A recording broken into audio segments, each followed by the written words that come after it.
A lot of people talk about water leaks in GM vehicles. Here's a 1996 GM pickup truck, and this was found to have a water leak, atmospheric water leak. Every time it rained, I'd find a little water puddle on the passenger side on the floor. I went ahead and removed that access panel right there above the heater outside air intake, and you'll notice in here there's a lot of seams, a lot of pieces of metal come together in low spots, and the factory puts in a foam seal, and when that starts to go bad and dry up, it's almost an invitation for a water leak every time it rains. There's the plastic shroud around the heater intake. That's the drain right there, that hole on the left. That's where the water is supposed to drain out on the either side under the fenders, under the front fenders.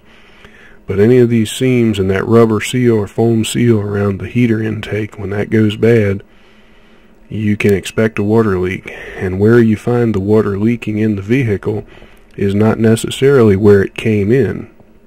So what I did on this one is I carefully cleaned it with a firm brush and wiped it with window cleaner to get all the residue and the loose particles out of there, and went in with some shrink-proof and freeze-proof silicone sealer, all-weather silicone sealer, and I'm hoping that that'll take care of the problem. I really don't need any more water coming in my vehicle.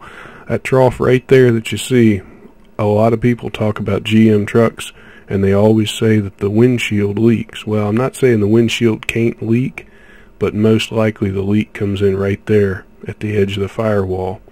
It's just a low spot. All the water that runs down off the windshield has to drain in there, and right along that seam that you see right there, it's you might as well say an invitation for atmospheric water leaks.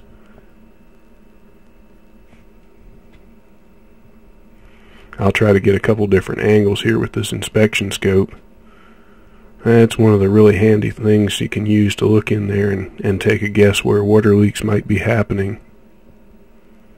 There you can see the windshield wiper internal arms.